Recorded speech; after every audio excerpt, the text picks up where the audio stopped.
जैसा कि last episode में हमने देखा कि ज़ियान मैनली स्टीन मशीनरीज के अंदर अपने भाइयों के साथ बैठा था और वहाँ पर अब आइस एम्परर एक आदमी को लेकर आता है। ज़ियान आइस एम्परर को चाय देता है और अपने भाइयों को इनके बारे में बताता है और कहता है कि ये मेरे दोस्त हैं और बहुत शक्तिशाली भी हैं। ज़ीडिंग कहता है कि इनसे निकलने वाले ऑरा से भी साफ पता चलता है कि ये बहुत शक्तिशाली हैं और हमें खुशी हुई कि ये हमारे यहाँ पधारे हैं। अब ज़ीली उस आदमी से पूछताछ करता है और उसे बताने को कहता है कि आखिर तुमने क्विंगलिंग को कहाँ छुपा कर रखा है। अगर आप भूल गए हो तो मैं बता दूं कि क्विंगलिंग वही लड़की है जिसके पास स्नेक सोल थी, जो ह्यूमंस और स्नेक्स की डिसेंडेंट थी। उसने ही पिछली बार लावा वाली जगह पर दी स्नेक्स को काबू किया था, लेकिन अब क्विंगलिंग को किडनैप कर लिया गया है। ज़ियान ज़ीडिंग से पूछता है कि आखिर ये हुआ कैसे, जिस पर ज़ीडिंग बताता है कि 2 दिन पहले क्विंगलिंग खाना ढूंढने के लिए बाहर गई थी, लेकिन तभी उसे किसी ने किडनैप कर लिया था। हमने उसे ढूंढने के लिए बहुत इन्वेस्टिगेशन की और हमें इस आदमी पर, जिसे आइस एम्परर अपने साथ लाए, इस पर बहुत शक है। अब ज़ीली गुस्से में आकर उस आदमी को टॉर्चर कर क्विंगलिंग का पता उससे पूछता है, जिस पर वो आदमी डर के मारे सब सच बता देता है। वो आदमी बताता है कि क्विंगलिंग को मो क्लैन ने किडनैप कराया है और अभी भी क्विंगलिंग मो क्लैन के पास ही है। अब ज़ियान आइस एम्परर से मो क्लैन के बारे में पूछता है, जिस पर आइस एम्परर बताते हैं कि मो क्लैन बहुत शक्तिशाली है, यानी उसके पास बहुत ज्यादा धन संपत्ति है। उसके आसपास के सभी मशीनरी से अलायंसेस हैं और वो अपने अलायंसेस को मजबूत करके और ज्यादा मुनाफा कमाता है। वो दुनिया के सामने एक अच्छा आदमी बन रहा है, लेकिन असल में ऐसा नहीं है। वो सबकी नजरों के नीचे कई सारे ऐसे कांड करता है जो बहुत गलत है। अब ज़ियान टेंशन में आ जाता है क्योंकि उसे डर है कि क्विंगलिंग को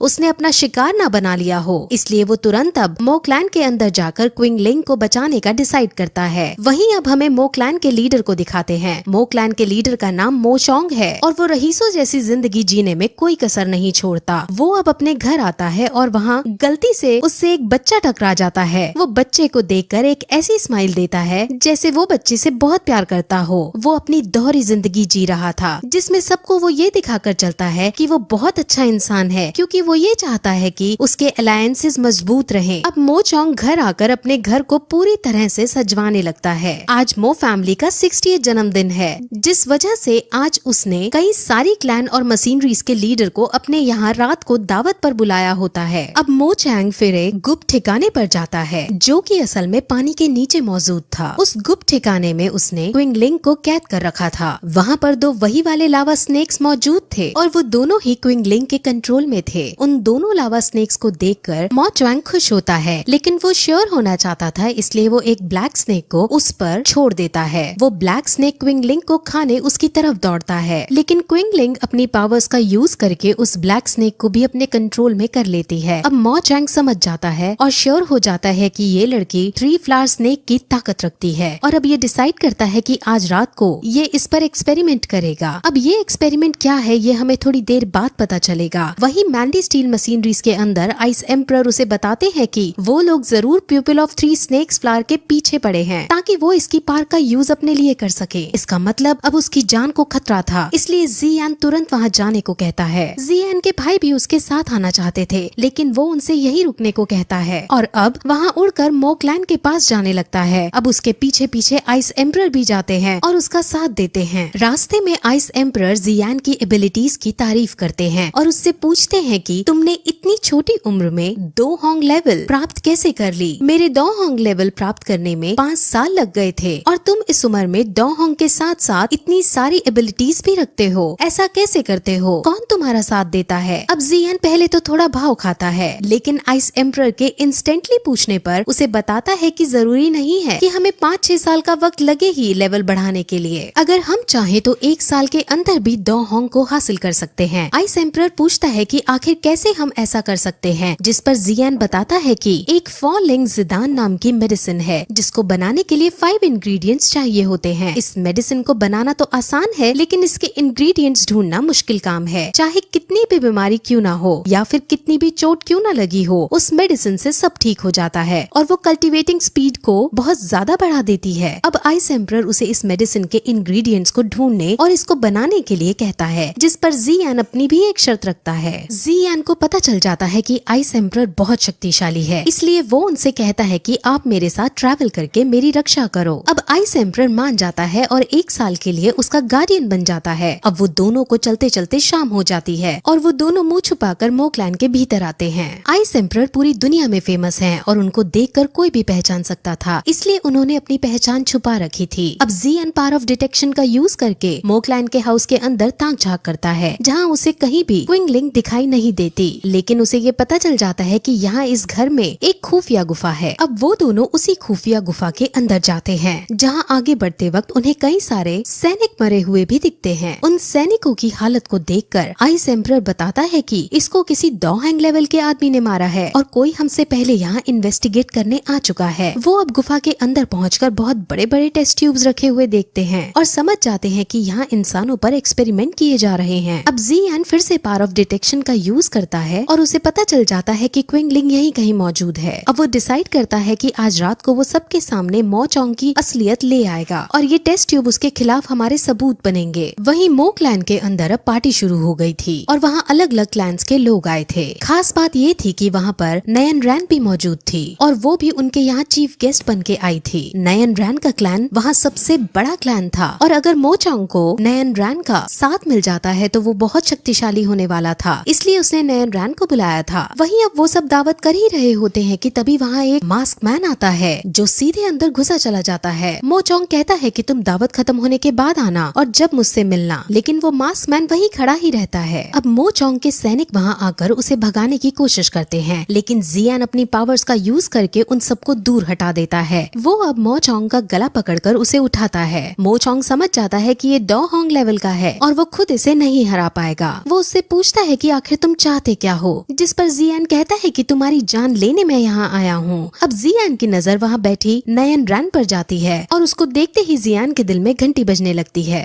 और अब वो कहता है कि आज तुम्हें इनमें से कोई नहीं बचा पाएगा। जिस पर अब नयन रैन मो चोंग के पास आती है और कहती है कि तुम्हें इसको मारने से पहले मेरा सामना करना होगा। ज़ियान अब इनडायरेक्ट वे में मो चोंग की पोल खोलनी शुरू करता है और कहता है कि उसने अच्छाई का जो चादर ओढ़ रखा है उसको हटाने का वक्त आ गया है और तुम्हारी सच्चाई आज सबको पता चल कर रहेगी। नयन रैन बहुत शॉक होती है कि आखिर ये किस बारे में बात कर रहा है, क्योंकि वो तो यही समझती है कि मो चोंग बहुत अच्छा आदमी है। अब आइस एम्परर फिर पीछे से आते हैं और उस टेस्ट ट्यूब को सबको दिखाते हैं और सबको ये बताते हैं कि ये ह्यूमंस पर एक्सपेरिमेंट कर रहा है और उनकी पावर्स को खींचकर खुद यूज कर रहा है। अब नयन रैन को मो चोंग पर बहुत गुस्सा आता है और वो अभी मो चोंग का गला काटना चाहती है, लेकिन आसपास कई सारे लोग मौजूद हैं, इसलिए वो कुछ ना कहकर सीधे उस जगह को छोड़कर चली जाती है। वहीं अब नयन रैन का साथ छोड़कर जाना मो चोंग को बर्दाश्त नहीं होता और वो बहुत ज्यादा गुस्से में आकर अपने असली रूप में आ जाता है। उसने अपने आप को एक्सपेरिमेंट्स करके एक मॉन्स्टर के रूप में कन्वर्ट कर लिया था और वो अब सीधे ज़ियान पर हमला करता है। ज़ियान बड़ी आसानी से उसको पीट देता है और मो चोंग को जब लगता है कि वो नहीं जीत पाएगा तो वो अपने ही साथी का, जिसको मो चोंग के बारे में सब पता था, उसकी बॉडी में से भी एनर्जी ले लेता है, यानी उसकी एनर्जी सक कर लेता है, जिससे वो आदमी वहीं मर जाता है। अब मो चोंग के पास थोड़ी शक्ति आ चुकी थी, लेकिन अब भी ज़ियान उसे आसानी से मार दे रहा था, इसीलिए अब मो चोंग वहाँ से भागकर सीधे क्विंगलिंग के पास जाकर उसकी पावर्स लेने का डिसाइड करता है और वो तेजी से भागकर वहाँ जाता है। ज़ियान समझ जाता है कि ये कहाँ जा रहा है, इसलिए वो खुद उसको रोकने उसके पीछे दौड़ता है, लेकिन मो चोंग एक पॉन्ड के अंदर कूद जाता है। ज़ियान खुद उस पॉन्ड के अंदर नहीं जा पा रहा होता क्योंकि उस पॉन्ड के आसपास शील्ड लगी हुई थी। मो चोंग पॉन्ड के अंदर क्विंगलिंग को देखता है और उसकी एनर्जी सक करने ही वाला होता है कि तभी वहाँ डॉहॉन्ग लेवल की एक लड़की आ पहुँचती है और वो तुरंत क्विंगलिंग को गोद में उठाकर अपने साथ पॉन्ड के बाहर ले जाती है। वो उसे उठाकर उड़ते हुए कहीं दूर ले जाती है और ज़ियान उसको देखकर अब खुद भी उड़कर क्विंगलिंग के पास जाने लगता है। अब ज़ियान उस लड़की के पास पहुंचकर कहता है कि क्विंगलिंग को मेरे हवाले कर दो, अगर नहीं करोगी तो बहुत बुरा होगा। हम दोनों ही डॉहॉन्ग लेवल के हैं, जिस वजह से हमारे बीच की फाइट बहुत डिस्ट्रक्शन फैलाएगी, लेकिन मैं रिजल्ट्स की चिंता ना करके क्विंगलिंग को हासिल करने की कोशिश करूंगा। अब वो लड़की ज़ियान की धमकी से नहीं डरती और आइस एम्परर और ज़ियान दोनों अब मिलकर उस पर अटैक करते हैं। उनके बीच अब फाइट होने लगती है और दोनों अपनी अपनी एबिलिटीज का यूज करके एक दूसरे पर अटैक करते हैं, लेकिन इस बीच तभी वहाँ मो चोंग आ पहुँचता है और वो क्विंगलिंग के पास पहुँचकर उसे पकड़ लेता है और उसको बाइट करने ही वाला होता है कि तभी वहाँ वो लड़की उसे बचा लेती है। अब उसने थोड़ा सा बाइट कर लिया था, जिस वजह से क्विंगलिंग बहुत बुरी हालत में आ चुकी थी और मो चोंग अब थोड़ा शक्तिशाली हो चुका था। सबसे पहले अब ज़ियान क्विंगलिंग को एक सेफ प्लेस पर रखता है और वहीं आइस एम्परर मो चोंग पर हमला करते हैं। वो लड़की अब क्विंगलिंग के पास आती है और उसकी बिगड़ती हालत को देखती है। वो लेडी अब उसे बताती है कि वो स्नेक फैमिली में से है और वो खुद भी इसकी देखभाल करना चाहती है क्योंकि ये हमारे ही परिवार की लड़की है। अब इसकी हालत बिगड़ती जा रही थी